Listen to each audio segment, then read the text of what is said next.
Assalamualaikum warahmatullahi wabarakatuh. Selamat datang kembali di channel Radio Story. Masih bersama dengan saya, Mas Alan.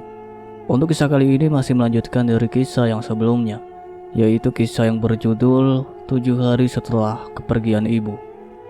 Sebelum kita masuk ke ceritanya, jangan lupa untuk like, comment, subscribe channel ini dan nyalakan juga lonceng notifikasinya agar tidak ketinggalan cerita-cerita dari channel ini.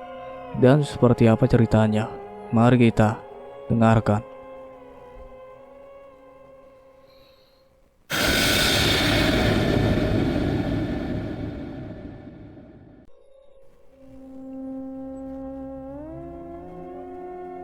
Gimana ini, Lang? Ega sama paniknya denganku. Gue juga baru pertama lihat orang kesurupan, sahutku sambil mengawasi pergerakan Rehan dengan mengarahkan flashlight ke tubuhnya. Sama, gue kira kayak yang di YouTube. Aing mau gitu. Ini sih beda, ramean pula lagi. Ini gara-gara ada yang gak suka kita ngirim doa ke para korban. Siapa? Saya, sahut Rehan. Nah lo, dia nyaut, balasku. Han, nyebut Han. Nyebut apa gak? Tanyaku. Apaan kek? Dua lampu di depan lapangan menyala. Kini aku dapat menyaksikan beberapa orang sedang kesurupan. Ada pula warga yang memilih berlari ke rumah. Pak Ustadz dan beberapa warga terlihat kewalahan untuk menyadarkan orang yang kesurupan. Pak, tolong! Teriakku memanggil Pak Ustadz. Ia sempat melihat sebentar. Setelah itu kembali menyadarkan seorang wanita yang sedang menangis meraung-raung. Kutatap Rehan, kulitnya yang putih terlihat memerah. Han, kurai tangannya. Ia malah menggenggam tanganku, kemudian mengembangkan senyum yang begitu menakutkan. Sakit, Han. Genggamannya semakin kencang. Ku coba menarik tangan ini tapi tidak bisa. Aku merasakan ada hawa dingin merasuk ke tubuh ini. Hawa itu menjalar dengan cepat ke seluruh tubuh, diikuti bulu kuduk yang meremang. Kepalaku mulai terasa pusing. Tak lama kemudian pandangan ini menjadi gelap. Saat penglihatanku kembali, aku sudah berada di tengah lapangan, berdiri sendiri. Sementara di hadapanku ada banyak orang sedang berdiri berjejer menatapku. Kuedarkan pandangan. Ternyata bukan hanya di depan. Orang-orang dengan wajah pucat itu berdiri mengelilingi lapangan. Aku pun melangkah mundur. Tiba-tiba suara tertawa yang memekakan telinga sukses menghentikan langkah ini. Sontak aku menghadap ke belakang, melihat makhluk setengah anjing berdiri dengan tegap sembari memegang rantai. Kamu mencari orang ini? Ia menarik rantai itu dengan kencang, hingga membuat tubuh seseorang terbang dan mendarat tepat di depanku. Ibu. Aku menatap orang yang sangat kusayangi itu. Wajahnya kini terlihat normal, namun sangat pucat. Ada sedikit noda darah di keningnya akibat benturan tadi. Ibu, gumamku, seraya menundukkan badan, menatap wajahnya lebih dekat. Aku sungguh merindukan wajah ini, wajah yang selalu menemaniku dari lahir sampai sebesar ini. Sudah cukup. Makhluk setengah anjing itu menarik tubuh ibu hingga ke sampingnya. Ibu! Teriakku. Jika ingin menyelamatkan ibu kamu, maka datanglah ke tempatku. Janganlah, ucap ibu. Seketika itu ia diinjak oleh makhluk menjijikan itu. Ah! Ibu berteriak. Jika kamu tidak segera menjemputnya, saya bisa memakan ibu kamu kapan saja. Aku tak tega melihat ibu disiksa olehnya. Di sisi lain, tak tahu bagaimana harus menolongnya. Lang, Gilang! Terdengar suara Ega. Bangun, Lang! Makhluk menjijikan itu kembali tertawa, tak lama kemudian menghilang. Berikut dengan orang-orang yang mengintari lapangan. Kini tersisa aku sendirian, yang tidak tahu bagaimana cara pulang. Lang, bangun, Lang! Suara Ega kembali terdengar. Sontak aku menoleh ke sumber suara. Terlihat ada tubuhku yang sedang tergeletak lemas. Aku berjalan mendekat. Ketika jaraknya semakin dekat, ada sesuatu yang menarikku. Aku menarik napas dari mulut. Alhamdulillah. Tubuhku begitu lemas, sangat lemas, tak tahu apa yang sebenarnya terjadi. Lu kenapa ikut-ikutan kesurupan? Tanya Ega. Aku hanya bisa melirik, tanpa menjawab ucapannya. Kulihat Rehan sedang duduk tak jauh dariku, bersama salah seorang penjaga rumahnya. Sementara itu di sampingku ada Pak Rian, yang dari tadi menahan tubuhku. Beberapa saat kemudian mobil kuning milik Rehan sudah terparkir di pinggir lapangan. Bergegas Rehan dibawa ke dalam mobil. Ega dan Pak Rian membantuku berdiri, lalu membopongku ke dalam mobil. Kami pun pergi ke rumah Rehan.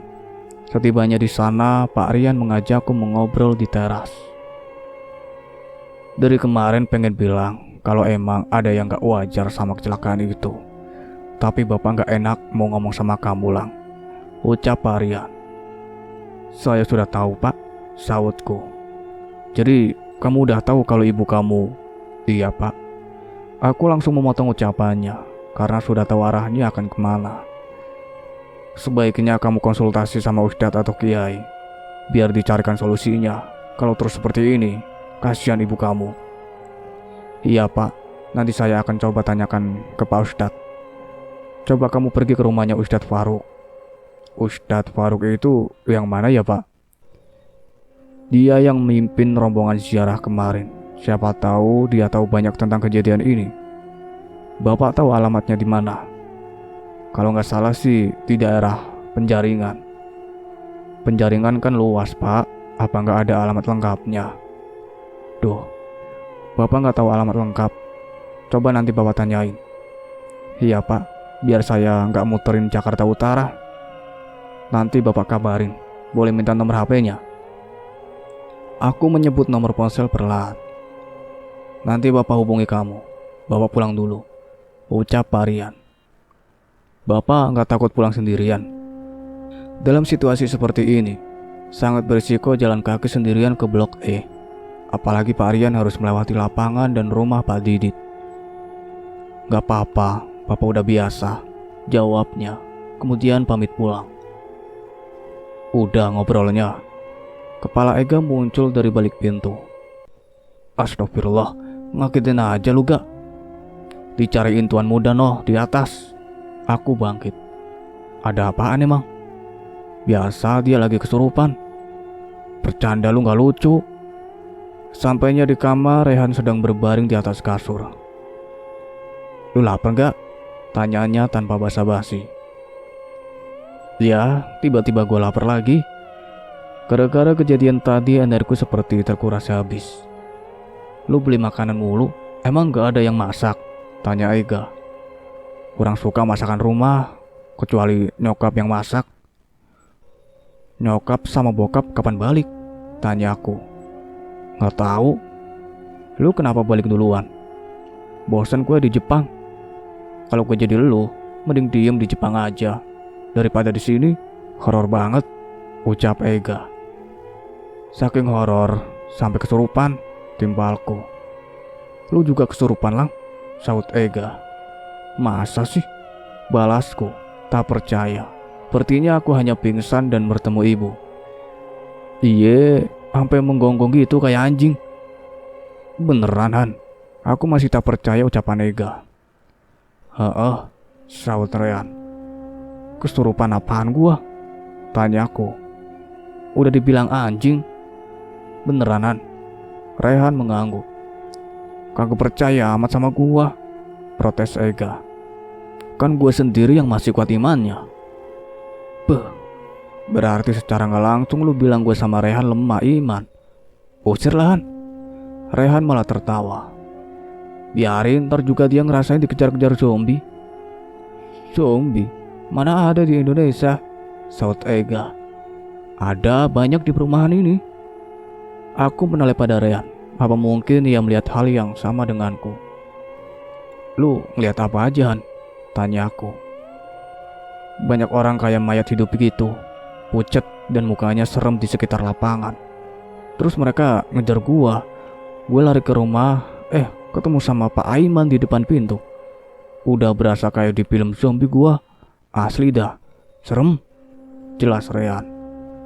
Lu lihat makhluk kayak anjing juga nggak? Rehan tak langsung menjawab pertanyaannya, malah menatap wajahku. Kenapa, Han? Lihat juga, tanyaku lagi. Gua lihat juga, balasnya. Sama dong. Bukan cuman itu doang, Lang. Gua juga lihat di bawah rantai terus narik orang. Siapa? Aku berusaha memancing, padahal sudah tahu siapa yang ia maksud. Orang lah, gua kagak kenal. Masa lu kagak kenal ibu gua? Ibu lu?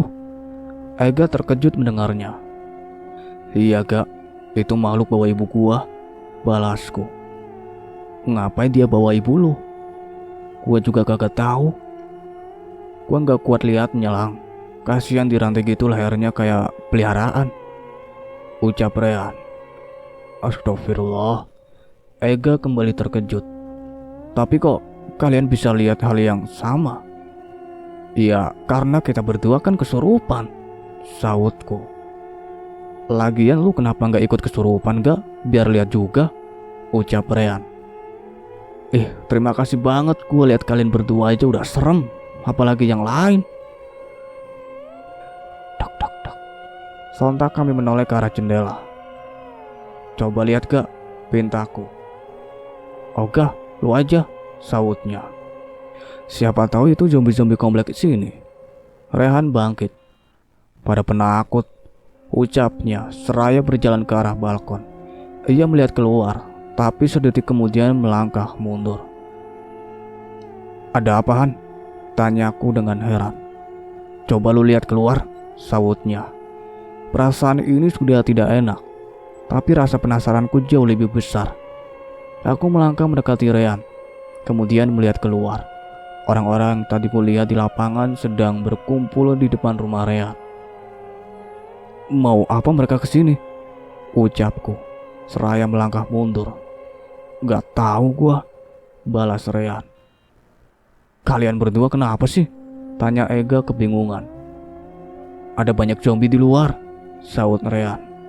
Ega tertawa lalu berjalan mendekat. Ada-ada aja lu berdua. Ia melihat keluar. Mana? Kagak ada apa-apa. Aku mengerutkan dahi dan melirik Rehan. Berarti hanya kami saja yang melihat mereka. Aku menutup gorden, lalu mengambil kursi untuk menghalangi gorden itu bergerak. Ngapain lu, Lang? Tegur Ega. Takut zombinya pada lompat ke balkon, balasku. Mana bisa? Bisa, gua ngalamin soalnya di rumah om gua. Serius lu, Lang? Tanya Rehan. Iya, awalnya juga gua lihat di jalanan. Terus gak lama dia ngetok jendela, padahal gua ada di lantai 2. Rehan melompat ke atas kasur. Aku pun mengikutinya, sementara Ega terlihat lebih santai dan masih kurang percaya. Makanya baru sampai mana? Tanya Ega. Rehan melihat ponselnya. Bentar lagi nyampe kayaknya. Duh, kalau dicegat zombie gimana? Ucapku. Terobos aja, saut Ega. Yang jadi pertanyaan itu, siapa yang mau ngambil ke bawah?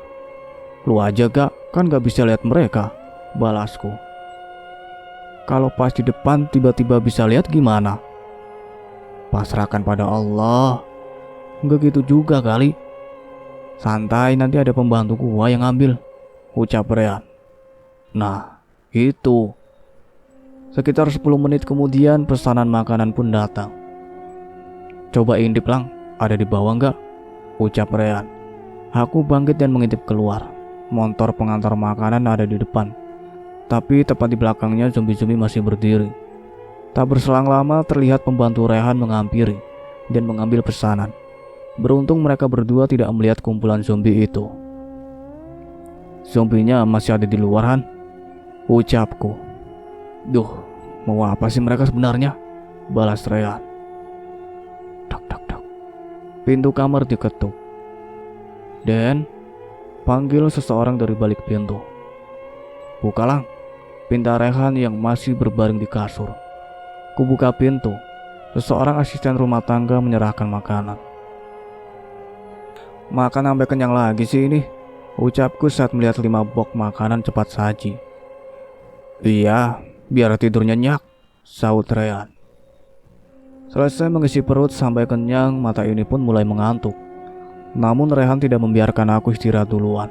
Ia malah mengajak menonton pertandingan sepak bola. Kami pun menonton hingga pukul 2 pagi. Mata ini sudah benar-benar berat, hingga aku tak sanggup membukanya lagi. Entah sudah berapa lama aku tertidur sampai terdengar suara berisik di kamar. Aku membuka mata sedikit, melihat Om Fauzan, ayah Rehan, ada di kamar. Sepertinya ia sedang memarahi Rehan. Papa udah bilang, jangan pulang, ucap Om Fauzan. Rehan bosan di Jepang, Pak, balas Rehan. Tahan sampai 40 hari. Kenapa sih harus 40 hari? Kamu gak perlu tahu. Aku agak curiga ini ada hubungannya dengan kejadian di sini. Iya Om, kenapa harus 40 hari? Tanya aku. Cukup membuat Rehan dan ayahnya terkejut. Loh, Gilang udah bangun, ucap Om Fauzan. Maaf, ganggu tidurnya. Ia melangkah menuju pintu. Papa belum jelasin kenapa harus 40 hari, ucap Rehan. Gak ada apa-apa, sahutnya. Kalau ini ada hubungannya dengan kecelakaan itu, Papa wajib menjelaskan ke Gilang. Ibu Gilang salah satu korbannya. Om Fauzan menghentikan langkah tepat di depan pintu, kemudian menoleh padaku. Kalian sholat subuh dulu, nanti Papa tunggu di bawah. Ia pun pergi. Lu udah bangun juga? Aku melihat Ega sudah membuka mata. Gimana gak bangun? Pagi-pagi udah rame, sahutnya. Yuk, sholat abis itu ke bawah, ajakku. Gua di kamar aja ya. Oke, aku mengerti dengan keputusan Ega. Kami pun sholat berjamaah di kamar. Setelah itu aku dan Rehan turun ke bawah. Om Fauzan sudah menunggu di ruang keluarga. Saat melihat kami turun, dia langsung mematikan televisi. Gilang, duduk di sini. Om Fauzan memintaku duduk di sampingnya. Aku melirik Rehan. Ia mengangguk kecil. Kamu nanya kenapa harus 40 hari? Iya Om, balasku. Supaya semua gangguan ini menghilang. Apa setelah 40 hari mereka akan benar-benar menghilang? Tanyaku. Biasanya begitulah. Soalnya menurut guru Om, orang yang meninggal masih ada di sekitar rumah selama 40 hari. Setelah itu mereka akan pergi. Kalau begitu, masih sebulan lagi mereka pergi. Aku kayaknya gak kuat Om. Kamu gak coba pergi keluar kota gitu? Aku udah coba pergi keluar kota, tapi mereka tetap ikut. Ah, kok bisa? Itulah aku juga gak tahu Om. Harusnya segera ditanyakan ke guru Om. Aku tidak mengerti siapa yang dimaksud dengan guru. Apa guru matematika, fisika, biologi, atau agama? Yang jelas siapapun itu asal bisa menjelaskan tentang semua ini, aku pasti akan pergi menemuinya. Apa aku boleh ikut Om? Tanyaku. Boleh. Sekarang kalian siap-siap aja dulu. Sekarang? Iya, sebelum semuanya terlambat. Om gak mau ada korban lagi. Baik Om. Aku dan Rehan pun bangkit dan kembali ke kamar. Udah ngobrolnya? Tanya Ega saat kami masuk kamar. Udah, sahutku. Lu duluan aja yang mandihan. Kalian mau pergi kemana? Om Fauzan ngajak ke rumah gurunya. Ngapain pagi-pagi begini? Emang mau ujian nasional? Gua juga gak tahu. Maksud Papa itu bukan guru sekolah gak, tapi guru spiritual. Dia sering datang ke rumah kok. Namanya Pak Nasir. Walah, gue kira guru matematika. Kelakarku lalu tertawa. Parah sih Gilang, sahut Ega. Lu juga sama. Mau ikut gak? Tanya Rehan. Gue balik aja deh, kan gue gak bisa lihat zombie-zombie itu juga. Siapa tahu mau lihat juga gak? Tidak, terima kasih. Dah, gue mandi dulu. Rehan pergi ke kamar mandi. Lu beneran kagak mau ikut gak? Tanya aku sambil menuruni anak tangga. Enggak deh. Papa nggak capek baru nyampe udah pergi lagi? Tanya Rehan. Kan ada sopir, balas Om Fauzan. Yuk berangkat, tadi Om udah telepon mau ke sana. Kami pun berjalan keluar. Aku pulang dulu ya Om, pamit Ega. Loh, Ega nggak ikut? Enggak Om. Hati-hati ya Gak, bisikku. Dah, nggak usah nakutin gua. Lagian pagi gini mana ada zombie keliaran. Ayo, Om Fauzan memintaku dan Rehan masuk ke mobil. Kami pun masuk ke dalam mobil. Sementara Ega berjalan dengan cepat ke rumahnya. Mobil pun melaju. Rumahnya di mana Om? Tanya aku. Di daerah Bekasi, balas Om Fauzan. Jauh juga ya, pagi-pagi dah pindah planet. Rehan pun tertawa. Pindah planet gimana? Om Fauzan bingung. Itu candaan anak zaman sekarang, Pak, sahut Rehan. Langit masih terlihat agak gelap, tapi kondisi jalan sudah ramai dengan kendaraan. Beginilah kondisi Jakarta di saat jam berangkat kerja. Mobil tiba-tiba berbelok ke restoran cepat saji. Sarapan dulu, takutnya di jalan macet, ucap Om Fauzan. Setelah sarapan kami pun melanjutkan perjalanan. Nanti di sana ceritain semuanya ya Lang, ucap Om Fauzan. Iya Om, sahutku. Semalam cuma kamu sama Gilang aja yang lihat Han. Iya Pak, Ega gak lihat. Mungkin karena kalian berdua yang kesurupan. Bisa-bisanya lagi ngaji malah kesurupan. Aku gak tahu Pak. Tiba-tiba pundak kerasa panas. Agak lama jadi gelap semua. Ya berarti ngajinya gak kusuk. Banyak kok yang kesurupan. Gilang juga, protes Rehan. Iya Om, sahutku. Apa aja yang dilihat selama kesurupan? Tanya Om Fauzan. Rehan melirikku. Aku pun menceritakan semuanya. Siluman anjing. Gak tahu namanya Om. Bentuknya sih begitu, ucapku. Iya, itu siluman anjing yang biasa dipakai untuk pesugihan. Berarti bener Haji Rofi ngelakuin pesugihan. Kok kamu kenal Haji Rofi? Kemarin diceritain Cecep, Om udah sering berurusan sama dia. Emang dia sering main ilmu hitam. Beberapa kali rumah Om juga pernah dikirim ilmu hitam. Beneran Pak? Rehan juga terkejut mendengarnya. Iya Han. Waktu Pak Nasir sering ke rumah, itu buat bersihin rumah dari ilmu hitam. Yang Mamah tiba-tiba lumpuh itu karena ilmu hitam Pak? Iya. Aku semakin yakin kalau ini adalah ulah Haji Rofi. Dia telah menumbalkan ibu dan yang lainnya hanya untuk kekayaan. Sungguh manusia biadab. Lang, Han, bangun, udah sampai. Om Fauzan membangunkanku. Aku membuka mata, melihat mobil sudah berhenti di depan sebuah rumah. Ku hela napas. Akhirnya setelah beberapa kali terjebak macet, kami sampai juga di tempat tujuan.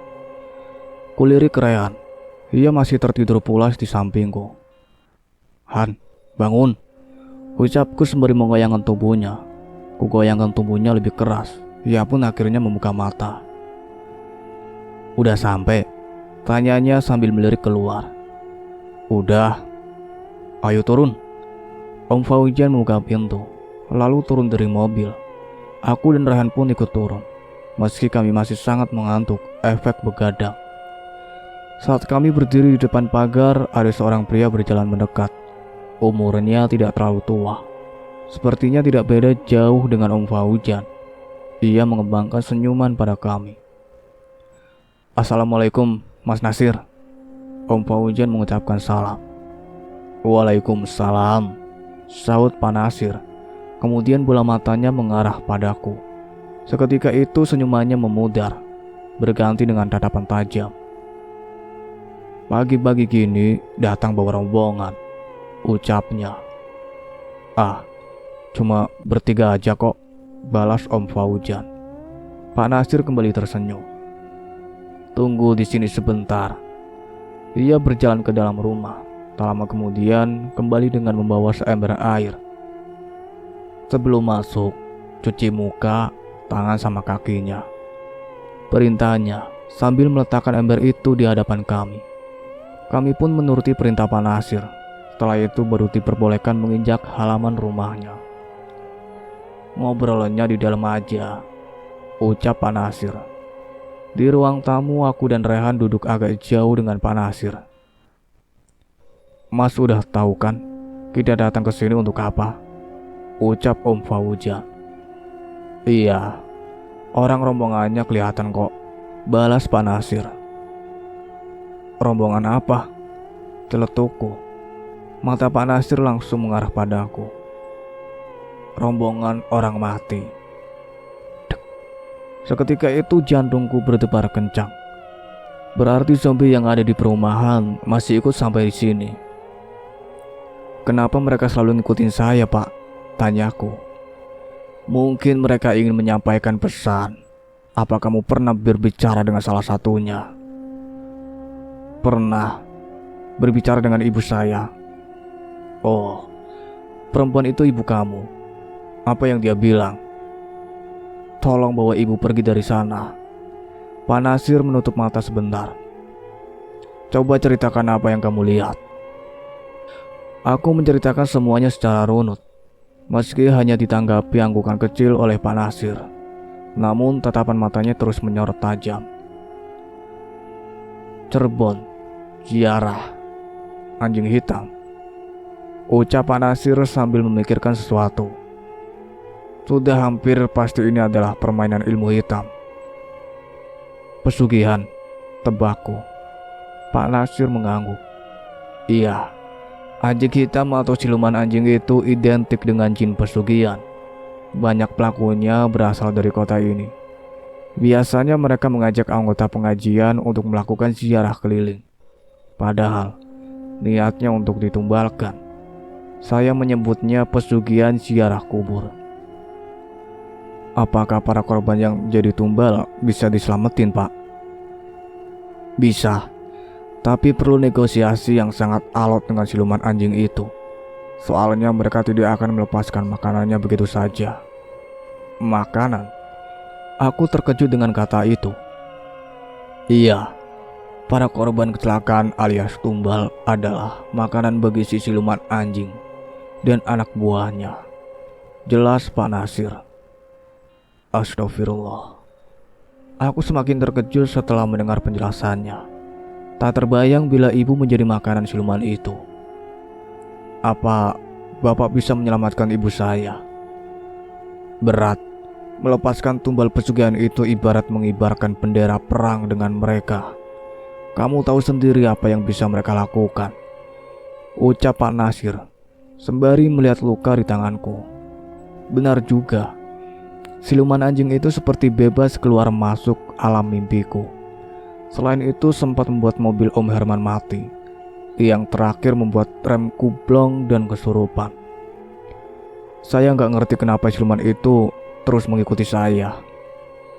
Berarti kamu sedang diawasi. Orang-orang yang menjadi ancaman akan diawasi. Ancaman gimana, Pak? Saya malah nggak tahu apa-apa. Kamu malah sudah tahu terlalu banyak. Itu jadi ancaman bagi siluman anjing dan pelaku pesugihan. Apa benar pelakunya Haji Rofi? Pertanyaanku kali ini membuat Pak Nasir melirik Om Faujan. Bukan saya yang bilang, dia sudah tahu sendiri, Mas. Ucap Om Faujan. Haji Rofi itu orang yang berbahaya. Makanya waktu saya tahu Widya, Ibu Rehan, akan ikut rombongan ziarah itu, saya langsung telepon Faujan untuk melarangnya. Tapi kayaknya Faujan gak berhasil ngelarang yang lain. Iya, Mas, saya sudah bilang ke Aiman yang jadi pemimpin rombongan, tapi dia gak percaya. Kalau sudah kejadian, baru semuanya percaya. Seperti itulah, Mas. Pak Nasir kembali melihat ke arahku. Apa kamu punya kemampuan bisa melihat makhluk halus? Sebuah pertanyaan yang sama dengan Om Herman.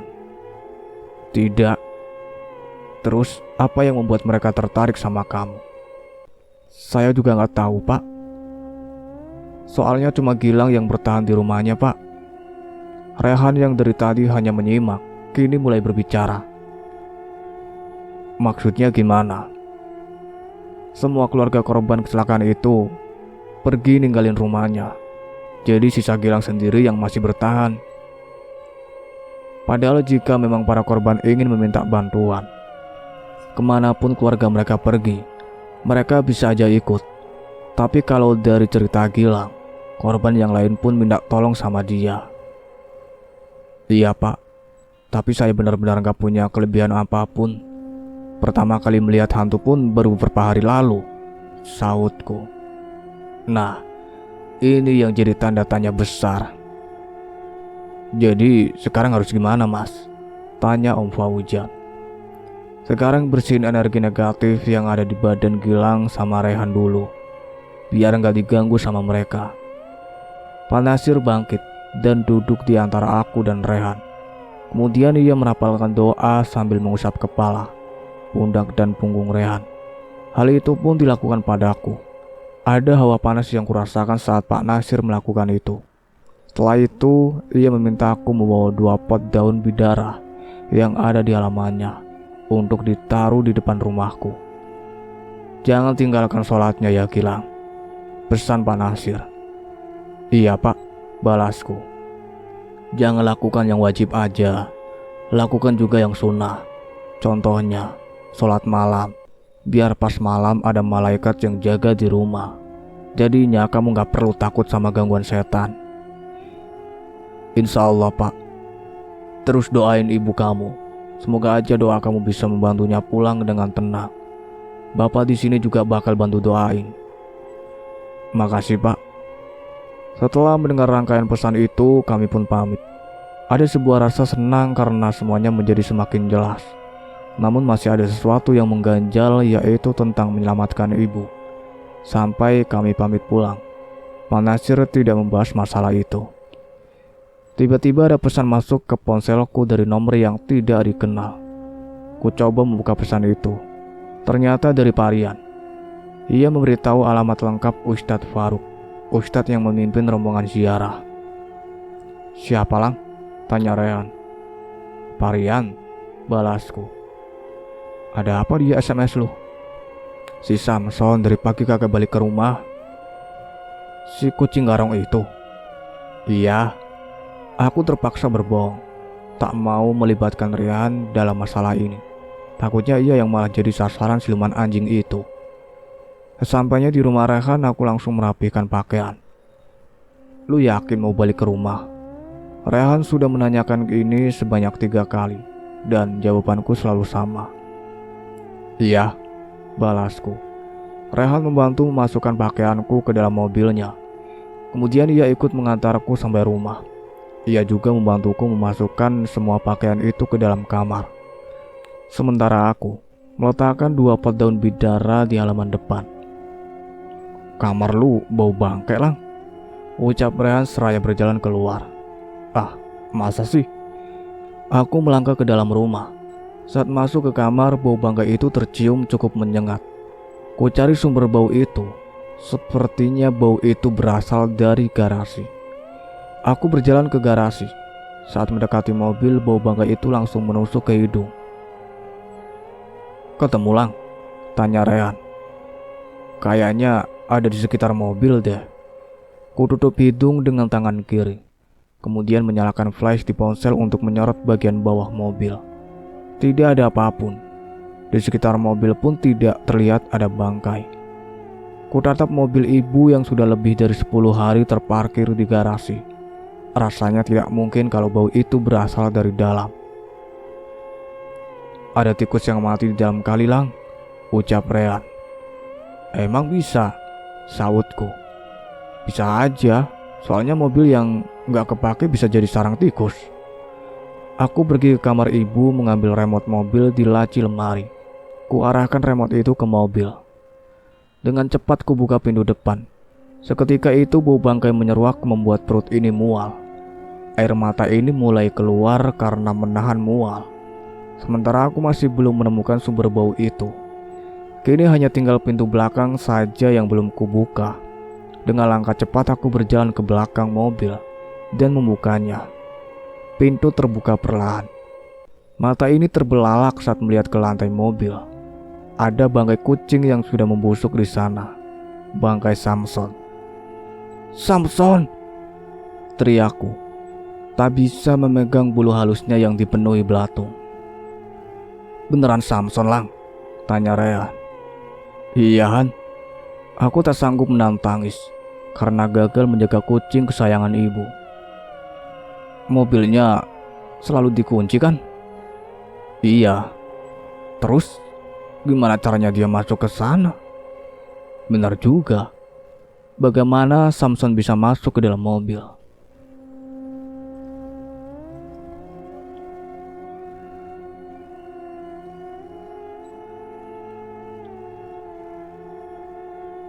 Cukup sekian ceritanya sampai di sini. Nantikan kelanjutan ceritanya. Saya akhiri. Wassalamualaikum warahmatullahi wabarakatuh.